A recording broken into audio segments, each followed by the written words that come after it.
Welcome DS29 channel ज्ञान Ganga family students. आज आप लोग के लिए मैं रिफ्लेक्शन ऑफ लाइट का चौथा वीडियो लेके आया हूँ।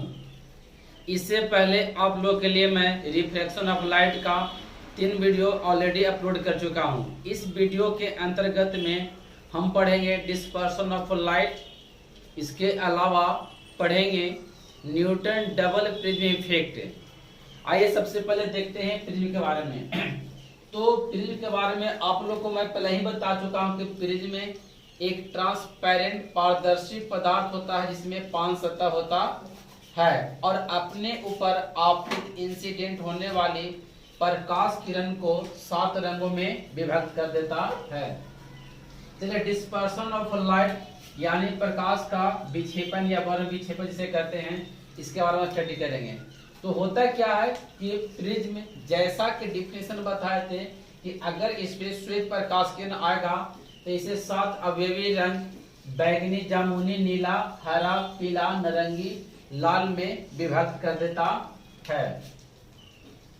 अब इसमें होता क्या कि जैसे ही हमारा मान सकते हैं कि A, B, C क्या है, प्रिज्म है, ट्रायंगुलर शेप में दिखाई पड़ रहा है। इस पर एक कोई हमारा मान के चलते हैं Mn इंसिडेंट रे आपतित किरण है, जो आपतित होने के बाद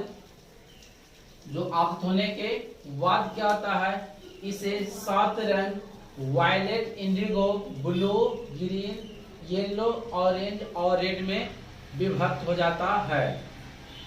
तो इस प्रकार से जो घटना होता है, फिनोमेनन होता है, उसे हम लोग प्रकाश का वर्ण विक्षेपण यानी कि डिस्पर्सन ऑफ लाइट कहते हैं। डिस्पर्सन ऑफ लाइट है क्या? डिस्पर्सन ऑफ लाइट एक कंप्लीट फिनोमेनन है जिसमें कोई भी प्रकाश किरण प्रिज्म पे पड़ता है तो पड़ने के बाद वो अपने 7 पेरेंट्स कलर में स्प्लिट यानी कि ब्रेक कर जाता है। अब होता है कि इसी से हमारा रिलेटेड एक क्वेश्चन पूछा जाता है कि what is the spectrum, what is the spectrum यानी वह वर्णपट क्या होता है। तो यहाँ पे अगर एक स्क्रीन हम लगा देते हैं, क्या लगाते हैं, एक स्क्रीन लगा देते हैं, तो ये जो स्क्रीन होता है, स्क्रीन पे 7 कलर का क्या होता है, एक लेयर प्राप्त होता है, उसे वर्णपट कहते हैं। During dispersion of light when a screen is placed in front of prism then a layer of 7 colour obtained. This layer is known as the spectrum of the light। यानी कि यह हो गया कि जब प्रकाश के वर्ण विक्षेपण के दौरान जब प्रिज्म के आगे एक पर्दा लगा दिया जाता है तो उसके साथ अवयवी रंग कौन कौन है, तो बैगनी, जामुनी, नीला, हरा, पीला, नारंगी और लास्ट में लाल का एक लेयर अस्तर प्राप्त होता है जिसे वर्णपट कहा जाता है। वर्णपट से रिलेटेड कुछ महत्वपूर्ण पॉइंट्स आता है, उसके बारे में पढ़ेंगे। तो आप यहाँ पे देखिए, सबसे पहले हमारा आता है इसका वेवलेंथ तरंगदैर्घ्य का रेंज क्या होता है। तो जैसा कि यहाँ पे दिखा रहे हैं कि बैगनी, जामुनी, नीला, हरा, पीला, नारंगी, लाल, ये 7 पेरेंट्स कलर है, उसका वेवलेंथ दिए हम लोग नैनोमीटर में। और आपको जानकारी होगा या न भी हो सकता है कि 1 नैनोमीटर बराबर 10 के पावर 9 मीटर या 1 एंगस्ट्रम बराबर 10 के पावर -10 मीटर होता है। तो यहाँ पे आप देख रहे हैं ऐसे होता क्या, रेंज चलता है हमारा कि ये जो वेवलेंथ का रेंज है वो 4000 से 7800 एंगस्ट्रम होता है। यानी मिनिमम जो इसका वेवलेंथ होता है वो बैगनी का होता है। किसका होता है? ये बैगनी का। और ये अगर इसको नैनोमीटर में लिखेंगे तो 400 या अगर एंगस्ट्रम में लिखेंगे तो 4000 लिखेंगे। यानी कि 400 से 440 सारा जो डेटा हमने लिखा बोर्ड पे, ये जो डेटा है नैनोमीटर में है। तो यहाँ से जो हो जाएगा ये नैनोमीटर में आ जाएगा हमारा वो कितना, बैगनी का 400 नैनोमीटर से 440, या अगर एंगस्ट्रम में होता तो क्या लिखते, 4000 से 4400, 4400 से 4600, 4600 से 5000, 5000 से ये 5700, 5700 से कितना होगा 5900, 5900 से 6000, कितने 6200, अब 6200 से 7000। लेकिन लगभग अप्रॉक्स इसको देखा जाए, अलग अलग बुक अलग का इसको डेटा मिलेगा, तो आप इसे गलत नहीं समझेंगे। डिफरेंट बुक्स में हमारा ये होता, लेकिन एक डिफरेंट रेंज होता, वो 4000 से 7800 ही होता है। यानी कि 7800 से ये वेवलेंथ अधिक नहीं होगा और 4000 से कम नहीं होगा एंगस्ट्रम में। और अगर ये नैनोमीटर में देखा जाए तो 400 से 780 के आसपास जाता है। इसी के अंतर्गत हमने एक डेटा लिया है जिसे बोर्ड पे लिखे दिखाई पड़ रहा होगा। अब बात रहा यहाँ से, इसके बाद हमको पढ़ने को मिलता है कि ये किसका वेवलेंथ सबसे अधिक होता है। तो जैसा कि आपको दिख रहा है कि रेड कलर का वेवलेंथ सबसे अधिक होता है और बैगनी कलर का वेवलेंथ सबसे कम होता है। जो अभी इसके बाद जानते हैं एनर्जी के बारे में कि E बराबर हमारा Hc बटा में क्या होता है, ये लेमडा होता है। E बटा में Hc बटा में लेमडा, यानी कि अगर ये मिनिमम वैल्यू होगा वेवलेंथ इसका क्या निकलेगा, मिनिमम होगा वेवलेंथ, तो ये क्या निकल जाएगा, ये मैक्सिमम हो जाएगा। यानी देखेंगे कि हमारा जो बैगनी कलर का जो एनर्जी ऊर्जा होता है सबसे अधिक होता है, क्योंकि वेवलेंथ ये कम तो ये ज्यादा तो ये कम आएगा। इसका मतलब रेड कलर का हमारा जो एनर्जी होगा सबसे कम होगा। क्यों होगा, तो इसलिए होगा कि उसका वेवलेंथ सबसे अधिक है। अब तीसरा पॉइंट इसी में करते हैं, इसी टॉपिक से, जिसका वेवलेंथ ज्यादा होगा इसीलिए वो फास्ट मूव करेगा और वो लार्ज डिस्टेंस कवर करेगा। और ये बैगनी होता है सबसे स्लो रेट से मूव करता है और ये सबसे मिनिमम डिस्टेंस कवर करता है। यही हमारा बैगनी कलर का मिनिमम फ्रीक्वेंसी वेवलेंथ तो होने के चलते क्या होता है कि ये अधिक डिस्टेंस कवर नहीं कर पाता। कभी कभी आप लोग नोटिस किए होंगे, प्रॉब्लम को मिला होगा कि हमारा जो सूर्य वो उगते समय और डूबते समय दोनों लाल प्रतीत होता है। एक्चुअल में होता है क्या, हमारा जो ये सन है इस प्रकार से इलेक्ट्रिकल है, तो ये डिस्टेंस क्या होता है, ये कम। जिस समय सन क्या होता है, राइज करता है और सन सेट करता है, सूर्यास्त होता है, उस समय डिस्टेंस अधिक होता है। क्या होता है, डिस्टेंस अधिक होता है। तो अधिक होने के चलते पृथ्वी पर उगते और डूबते समय सूरज का दूरी ज्यादा होता है और पृथ्वी पर सिर्फ क्या होता है, लाल रंग ही पहुंच पाता है। इसीलिए उगते और डूबते सूरज कैसे हमको लाल दिखाई पड़ता है। उसके बाद यहाँ पे देख रहे हैं कि लाल कलर का तरंगदैर्घ्य सबसे अधिक, ऊर्जा सबसे कम, सबसे तीव्र गति से मूव करेगा और ये अधिक डिस्टेंस क्या करेगा, कवर करेगा। अब यहाँ से पढ़ने को थोड़ा सा हमको मिल जाता है ये डेविएशन, यानी कि विचलन कोण क्या होता है। तो डेविएशन अगर देखिए, अगर यहाँ पे कोई मीडियम में चेंजिंग अगर नहीं होता तो ये जो रे इस प्रकार से निकल जाता, लेकिन मीडियम में चेंजिंग होने के चलते इधर तो हमारा क्या होता है, ये एयर, इसका वैल्यू क्या था, म्यू का वैल्यू। अगर इसका म्यू का वैल्यू आप जानते हो तो 1.00 करता है, ये 3 होता है, लगभग ये 1 होता है, 1 ही लेके चलिए, तो बड़ा ज्यादा का डिफरेंस नहीं है। और यहाँ पे देखें तो कहीं न कहीं क्या होता है, रेडियस टेंशन में गया तो नॉर्मल की तरह क्या ये मूव किया तो एक कोण का फॉर्मेशन किया, जिसे हम लोग क्या बोलते हैं, विचलन कोण, यानी कि डेविएशन एंगल। अब ऊपर में देखिए हमारा क्या होता है, ये कलर है, ये रेड है। अगर ऐसा होता यहाँ पे रेड होता, उसके बाद देख रहे हैं ऑरेंज होता और सबसे लास्ट में हमारा क्या है, वायलेट होता है। तो ये देख रहे हैं कि वायलेट का सबसे अधिक और रेड का सबसे कम होता है। यानी डेविएशन अगर रेड का देखा जाए तो ये हमारा क्या गई मिनिमम, डेविएशन ये वर्ग का देखा जाए तो मैक्सिमम, मोस्ट वीवियर पॉइंट।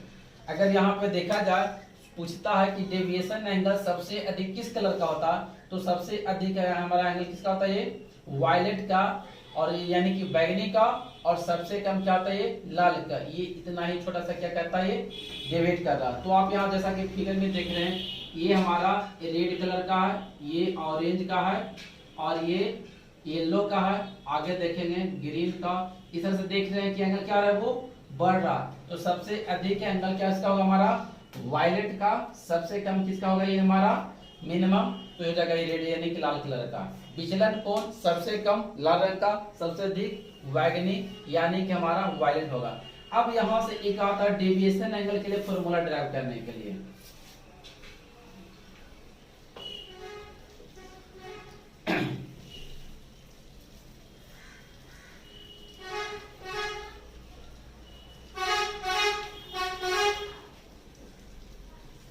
चलिए थोड़ा सा मैथ का इसका जानकारी लेना पड़ेगा। अगर यहाँ पे देखा जाए तो अगर ये देख रहे हैं कि साइन थीटा जो होता है वो भी थीटा बन जाता है, कब? जब थीटा का मान काफी स्मॉल होता है। क्या ये स्मॉल होगा?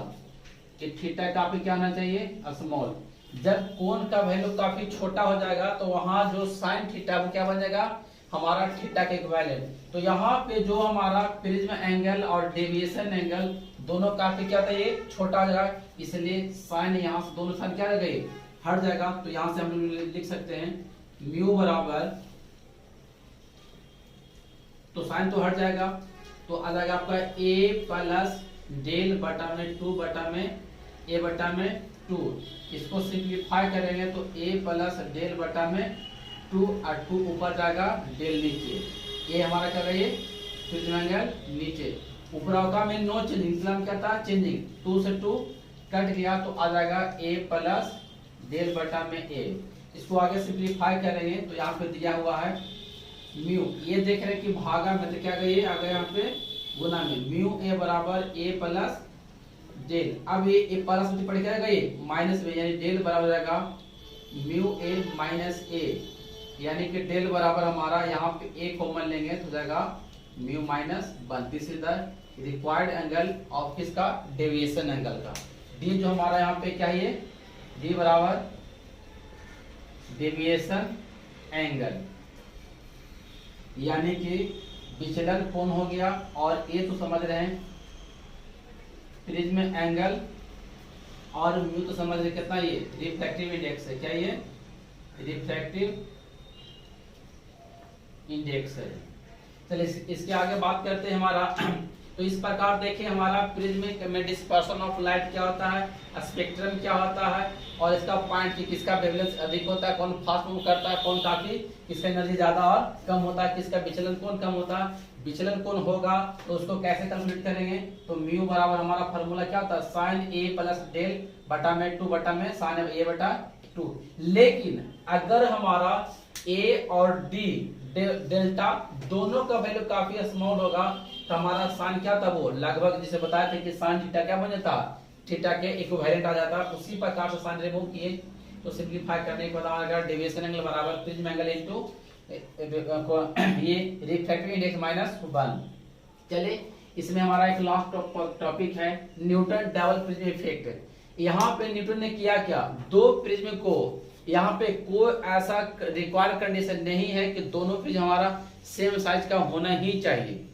आप किसी प्रकार के प्रिज्म लें, लेकिन जनरली क्या होता है? दोनों सेम डायमेंशन का ही प्रिज्म लिया जाता है। तो इसमें होगा क्या ये कि एक प्रिज्म से व्हाइट रहेगा वो 7 पैरेंट्स कलर में क्या था? वो स्प्लिट ब्रेक कर जाता है। अब क्या होगा? इसी के फ्रंट में एक और स्क्रीन नहीं रख करके दूसरा प्रिज्म ही रख देते हैं, जो कि हमारा क्या था? ये इन्वर्टेड है, वो उल्टा होता है। तो ये क्या होता है कि सातों कलर को क्या करता है? कंबाइंड होकर के यहाँ पे पुनः ये व्हाइट रे बन जाता है। यानी कि इसमें होता क्या?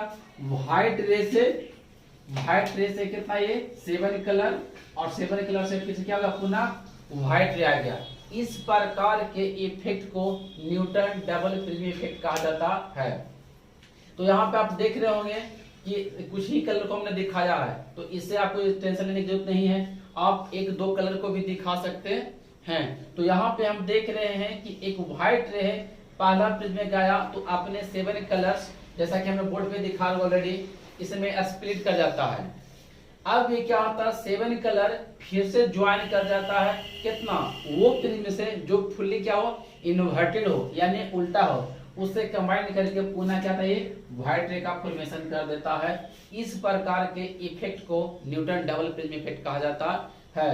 दोस्तों अब अवश्य कमेंट करें कि आपको ये वीडियो कैसा लगा, और अगर आपको वीडियो अच्छा लगा तो लाइक करें, शेयर करें। Thank you for watching my video.